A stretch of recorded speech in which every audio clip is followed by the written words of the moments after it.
buenas tardes. A nosotros nos tocó el tema de transporte activo. Los integrantes son Ana Sofía Rodríguez, Andrei Fregoso, Astrid Ramírez, Gilberto Medina y José Manuel Camacho. ¿Qué es el transporte activo?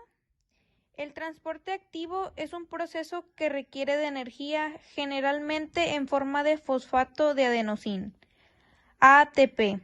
Si una sustancia requiere entrar a la célula en contra de un gradiente de concentración, es decir, si la concentración de una sustancia es mayor dentro de la célula que fuera de esta, la célula debe usar energía para mover la sustancia al interior.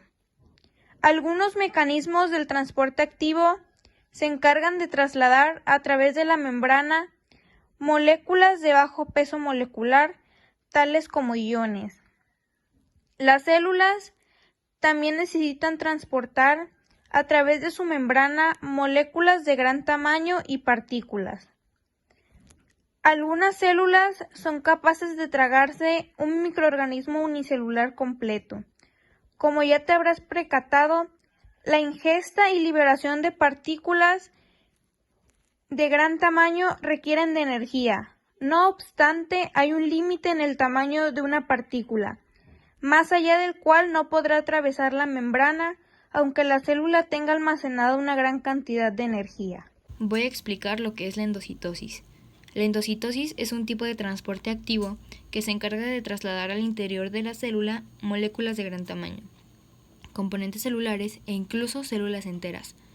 Existen diferentes tipos de endocitosis, pero todos tienen una característica en común. La membrana plasmática se invagina y forma una bolsa alrededor de la partícula a transportar. La bolsa se escinde del resto de la membrana y produce una vacuola, formada de membrana plasmática que contiene la partícula. Uno de los tipos de endocitosis que hay es la fagocitosis, que es el proceso por el cual las células ingieren partículas de gran tamaño, tales como otras células. Un ejemplo es cuando las células conocidas como neutrófilos eliminan a los microorganismos que invaden al cuerpo humano. Otro tipo es la pinocitosis, que literalmente significa célula bebiendo. Este nombre surgió cuando se pensaba que la célula tomaba deliberadamente fluido extracelular, cuando en realidad lo que sucede es que por medio de este proceso la célula introduce a su citoplasma los solutos que necesita para llevar a cabo sus procesos metabólicos. También existe otra variante de la endocitosis, que es endocitosis mediada por receptores. Es cuando las partículas se adhieren a las proteínas y posteriormente la membrana plasmática se invagina, introduciendo la sustancia y las proteínas a la célula. También voy a explicar lo que es la exocitosis. La exocitosis es el proceso opuesto a la endocitosis, en la cual la célula, en lugar de introducir material a su citoplasma, lo expulsa de este hacia el fluido extracelular. En este caso, una partícula encapsulada por una vesícula se fusiona con la cara interna de la membrana plasmática y posteriormente se produce una abertura del lado de la cara exterior de la membrana, con lo que la partícula se expulsa hacia el espacio extracelular.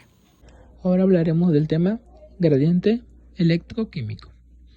El concepto de gradiente electroquímico combina el concepto matemático de gradiente con los conceptos físicos y químicos de potencial eléctrico y potencial químico, o sea, la concentración. Básicamente indica cuál es la dirección en la que cambia más rápidamente la concentración y el potencial eléctrico de una solución no homogénea.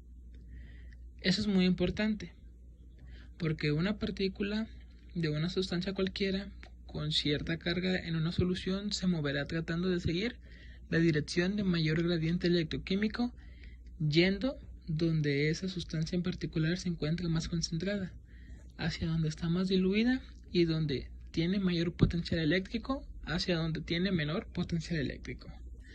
Luego, hablando de esto, también veremos que el gradiente electroquímico funciona mucho y es muy importante más que nada en los seres vivos, ya que esto es utilizado para provocar movimiento de sustancias a través de la membrana celular y para producir energía aprovechable a través del proceso de fosforilización oxidativa. ¿Y esto qué viene siendo? Ya después de haberles dado un breve resumen de lo que es gradiente electroquímico, eso es muy importante porque gracias a esto nosotros podemos movernos, caminar, correr y hacer nuestras actividades diarias. Y desglosando este tema un poquito, se viene y se mete el tema de fosforilación oxidativa. ¿Qué es esto? Es un proceso metabólico que se utiliza para liberar energía por la oxidación de nutrientes, para producir adenosina trifosfato, o también llamada ATP. Así se le llama para distinguirla de otras rutas que producen ATP con menor rendimiento, llamada a nivel de sustrato. Se calcula que hasta el 90% de la energía celular en forma de ATP es producida de esta forma. Bueno, pues yo les voy a hablar sobre moverse en contra de un gradiente y primero pues les voy a explicar un poquito más sobre el transporte activo. El transporte activo requiere un gasto de energía para transportar la molécula de un lado al otro de la membrana, pero el transporte activo es el único que puede transportar moléculas contra un gradiente de concentración. Al igual que la difusión facilitada, el transporte activo está limitado por el número de proteínas transportadas presentes. Son de interés dos grandes categorías de transporte activo, primario y secundario. Más adelante mis compañeros les van a hablar sobre el transporte activo secundario, pero yo les voy a hablar un poquito sobre el transporte activo primario. Usa energía generalmente obtenida de la hidrólisis de ATP a nivel de la misma proteína de membrana, produciendo un cambio conformacional que resulta en el transporte de una molécula a través de la proteína. Y pues, en el caso del transporte activo, las proteínas transportadoras deben mover moléculas contra un gradiente de concentración. Por ejemplo, en la bomba de sodio-potasio, en las células nerviosas de sodio es mantenido a bajas concentraciones en el interior de las células y el potasio a altas concentraciones. Las concentraciones están invertidas en el exterior de las células. Transporte activo secundario. El transporte activo secundario es el que emplea la energía almacenada en la célula. Esta energía es distinta del ATP y de ahí viene su distinción entre dos tipos de transporte.